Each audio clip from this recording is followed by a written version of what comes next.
ഇന്നത്തെ after dinner ചെറിയൊരു desert കഴിക്കുന്ന വെച്ചാൽ നമ്മള് ബനാന സ്മൂത്തി ആക്കേണ്ട പരിപാടിയാണ്. ബനാനയും വാങ്ങിയിട്ടില്ല, ബനാനയും പാൽ ഐസ്ക്രീം എല്ലാം ഉണ്ട്. നമുക്ക് സ്പെഷ്യൽ ഡീസേർട്ട് ഉണ്ടാക്കുന്നത് എന്താ ഫസ്റ്റ് കംപ്ലീറ്റ് ഇത് ചെയ്യാം. ശരിക്കും പിന്നെ ശരിക്കും അടിക്കാം, പേസ്റ്റ് രൂപത്തിലാക്കാം. മറ്റേ നമ്മുടെ നാട്ടിൽ പോളൻ കേക്ക് ഉണ്ടല്ലോ, പോളൻ രാത്രി ചെലവില്ല കാര്യങ്ങള്, വളരെ എന്താ ഹെൽത്തിയാണ്. ഒന്നും ഇൻഗ്രീഡിയൻസ് ഒന്നും അങ്ങനെ വേറെ വരുന്നില്ല. പ്രത്യേകിച്ച് വണ്ടി ഡ്രൈവ് ചെയ്യുന്ന ആൾക്കാർക്ക് പേടിക്ക് എത്തിക്കാൻ പെടുമെന്നുള്ളൊരു ബുദ്ധിമുട്ടുണ്ടാവും. ഇതാവുമ്പോൾ രാത്രി കഴിച്ചിട്ട് ഉറങ്ങിക്കാൻ രാവിലെ സുഖസുന്ദരമായിട്ട് എണീച്ചിട്ട് പോകാം, ഒരു പേടിയും വേണം. അതെ, സാധാരണ ഈ ബ്രൗൺ ഷുഗർ അതിന് ബെറ്റർ. പക്ഷെ നമ്മുടെ കയ്യിൽ ബ്രൗൺ ഷുഗർ ഇപ്പോൾ അവൈലബിൾ അല്ലാത്തതുകൊണ്ട് മറ്റേ സാധാ വൈറ്റ് ഷുഗർ യൂസ് ചെയ്യാം.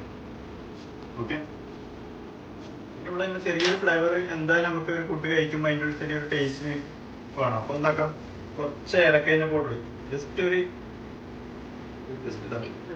ഈ സ്മൂത്തി ഉണ്ടാക്കാൻ വേണ്ടിയിട്ട് ഒരുപാട് സാധനങ്ങളുടെ ആവശ്യമില്ല. ഇത് നമുക്കെല്ലാം മാനുവലി പ്രിപ്പയർ ചെയ്യാൻ പറ്റിയ സാധനങ്ങൾ, ഒരു മെഷീൻസോ കാര്യങ്ങളോ ഇതിന് ആവശ്യമില്ല. ഓരോരു ടേബിൾ സ്പൂണ് ബനാന മാഷ് ചെയ്തിരിക്കുന്നത് ഒരു ഗ്ലാസ്സിൽ ഒഴിക്കാം. അതിന് ശേഷം നമ്മൾ സ്പെഷ്യൽ ഫ്ലൈറ്റ്സ് ഉണ്ട്, റൈസ് ഫ്ലൈറ്റ്സ്. കുറച്ച് അത് ഒരാളെ ഇഷ്ടത്തിനനുസരിച്ച് ഇത് ഇടുന്നെങ്കിൽ അല്ലെങ്കിൽ ഒഴിവാക്കാം. ഇതിനൊക്കെ പറഞ്ഞിട്ടുണ്ടാകും.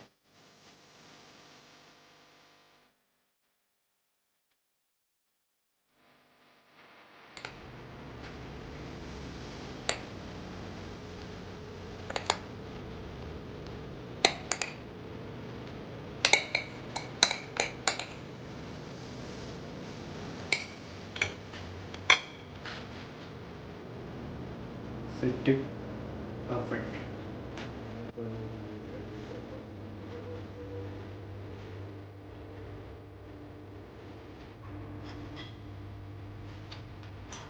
എന്ത് സാധനം വേറെ എന്താ പറയേണ്ടി പൊളി സാധനം, മസ്റ്റ് ട്രൈ ആണ് കേട്ടോ, മസ്റ്റ് ട്രൈ.